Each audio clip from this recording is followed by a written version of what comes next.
Dieter Dengler, shot down over Laos, escaped through the jungle.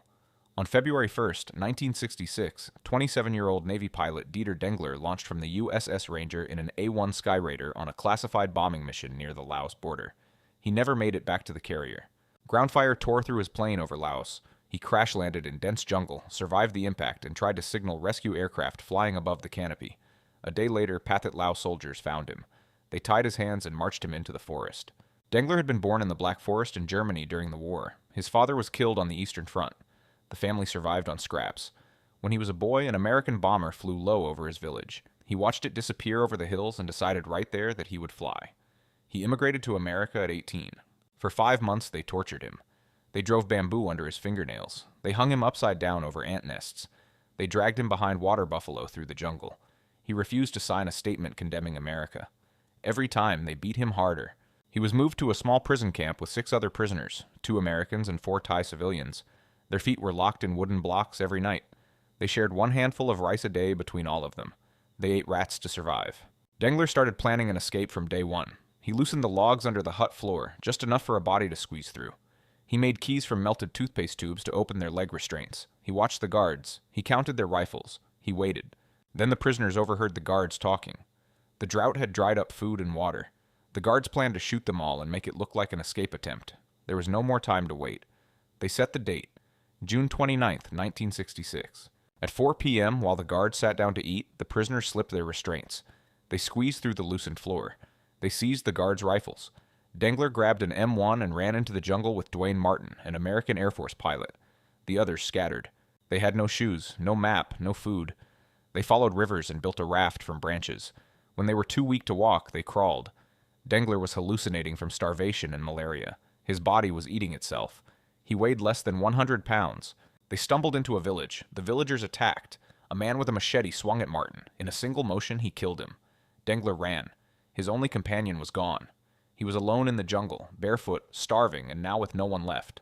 For days he tried to signal a C-130 flare ship that passed overhead every night. He set fires. He waved lit torches. The plane circled and dropped flares, but no rescue came.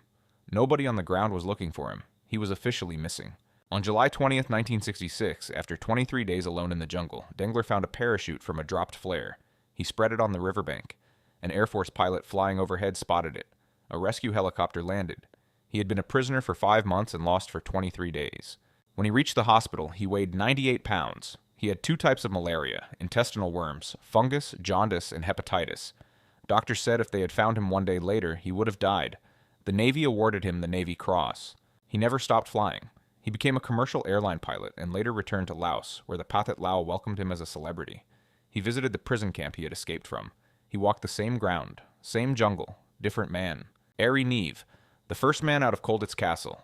In May 1941, 25-year-old British Lieutenant Airey Neave arrived at Oflag 4C, a medieval fortress perched on a cliff above the town of Colditz in eastern Germany. The Nazis called it escape-proof. Colditz was where Germany sent its worst prisoners. Officers who had already escaped other camps, men considered too dangerous for normal facilities. Over 800 Allied officers from Britain, France, Poland, Belgium, and the Netherlands all locked inside one castle. Neave had already escaped once before. He and another officer broke out of a camp near the Polish border in April 1941. They were caught by the Gestapo trying to cross into Soviet-controlled territory. That failed attempt is what got him sent to Colditz.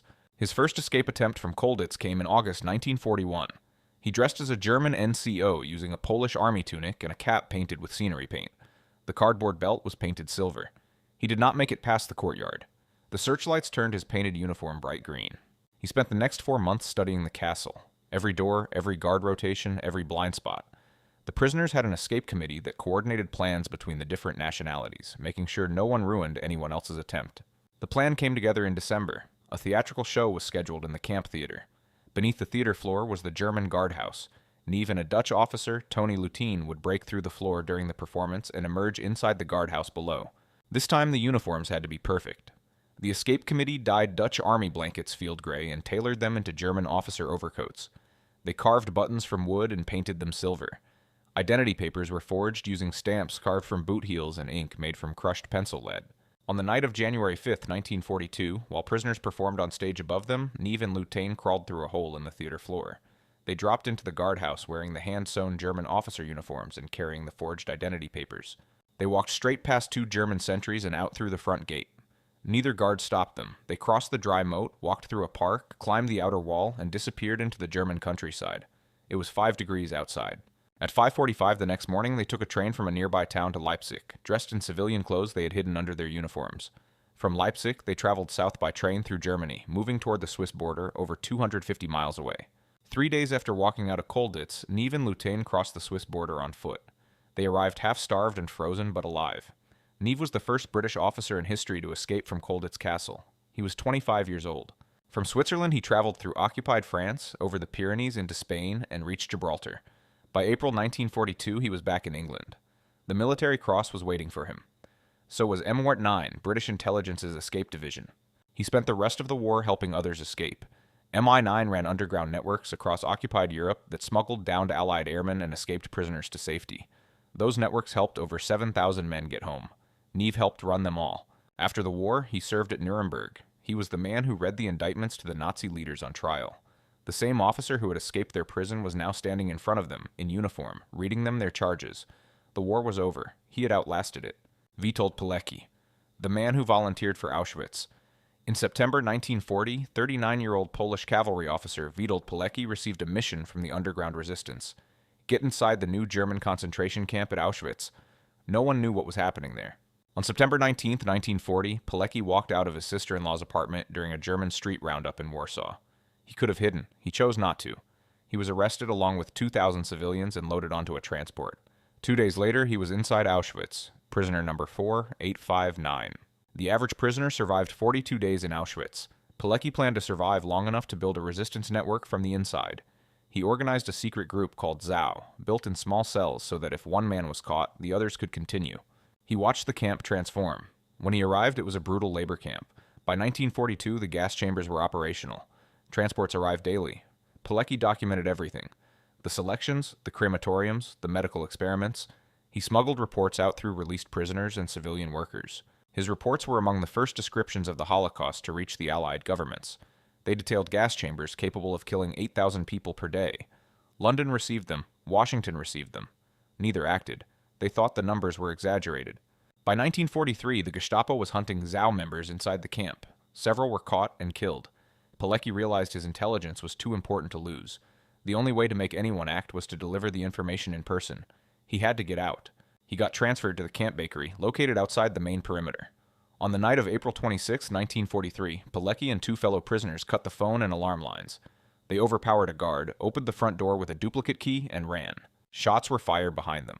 They ran through the dark, tearing through fields and forest. Pilecki later wrote that they were moving so fast they were tearing the air into rags. They covered over 60 miles on foot before they could rest safely. It took them a week. When Pilecki reached Bochnia and met with the local resistance, he got a shock. The deputy commander turned out to be the real Tomasz Serafiński, the man whose identity papers Pilecki had used for nearly 3 years inside Auschwitz. They stood face to face, 2 men sharing one name and one war. He had survived 947 days inside Auschwitz, where the intended lifespan was 42. He reached Warsaw and delivered his full report to the Polish Home Army. He begged them to attack the camp. They said no. The Allies still would not authorize an assault. He did not stop. When the Warsaw Uprising began in August 1944, Pilecki volunteered as a common soldier, hiding his rank. When officers started dying, he revealed his identity and took command. He fought to hold Warsaw's main east-west road. The uprising failed. Pilecki was captured and sent to a German prisoner of war camp. When it was liberated in 1945, he joined Polish intelligence and returned to Warsaw undercover. He was still fighting. He had never stopped. In 1947, the communist government arrested him. They charged him with espionage. In a show trial, he was sentenced to death. On May 25, 1948, Witold Pilecki was executed by a single shot to the back of the head. He was 47 years old. His story was erased for 40 years. The communists destroyed his records and buried him in an unmarked grave. After the fall of communism in 1989, Poland finally told his story. Today he is considered one of the greatest heroes of the Second World War. Thomas Rose, 109 men through a tunnel under Richmond. In October 1863, 33-year-old Colonel Thomas Rose of the 77th Pennsylvania Infantry was captured at the Battle of Chickamauga and sent to Libby Prison in Richmond, Virginia, the Confederate capital. Libby Prison was a converted tobacco warehouse. Over 1,000 Union officers crammed into 8 rooms, each 103 by 42 feet. No beds, no blankets. They slept on concrete floors in rows so tight they had to lie in spoon formation just to fit. Rose decided to escape the moment he walked through the door. After 2 failed attempts to slip past the guards and 1 failed prisoner revolt, he found Major Andrew Hamilton in the prison basement. Hamilton had the same idea. They became partners. The basement was called Rat Hell. The floor was covered in straw and crawling with vermin. The guards avoided it entirely. For Rose and Hamilton, that was exactly the point. No one would look for a tunnel in a place no one wanted to enter. Their tools were a table knife, a chisel, a drill, and a few spoons, sometimes bare hands. They organized 15 men into 3 teams of 5.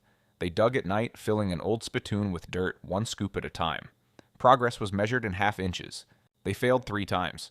The first tunnel hit water. The second broke into a sewer so foul that a man fainted. The third surfaced too early, inside the prison fence. Each time they sealed the tunnel and started again. Rose refused to quit. The 4th tunnel took 17 days. Over 50 feet of frozen earth, dug with spoons, in total darkness, while rats crawled over their bodies. When Rose finally broke through, he came up inside a tobacco shed in the warehouse yard across the street. Rose crawled out onto Canal Street in Richmond. He could have kept walking. He could have been free right there. Instead, he turned around, crawled back through the tunnel, and returned to prison. He was not leaving without his men. On the night of February 9th, 1864, 109 Union officers crawled through the tunnel in groups of 15. For 5.5 hours, a steady stream of men emerged from the tobacco shed, walked through the warehouse yard, and strolled out the front gate into Richmond. Once outside, the men had to walk through the streets of the Confederate capital at night without being stopped. Some headed to the home of Elizabeth Van Lew, a Union spy who sheltered escapees. Others walked straight out of the city and followed the North Star north, the same star that had guided enslaved people to freedom on the same roads years before. The guards were so confident the prison was secure that they did not investigate the noise. When prisoners stampeded toward the tunnel entrance, one guard yelled to another that somebody's coffee pot must have tipped over. At 3:30 a.m., the tunnel was sealed. The next morning, roll call came up short. The guards counted again and again. 109 men were gone. The Confederates were speechless. They arrested their own sentries, searched them for bribe money. They found nothing. The tunnel had been invisible. Of the 109 who escaped, 59 reached Union lines. 2 drowned crossing the Chickahominy River. 48 were recaptured, including Rose himself, just miles from safety.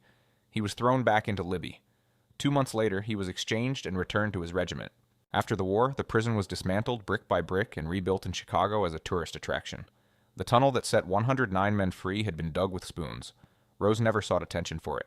He said there was nothing distinguished about that much pain. If you enjoyed this video, hit the subscribe button for more. Drop your thoughts in the comments below and see you in the next one.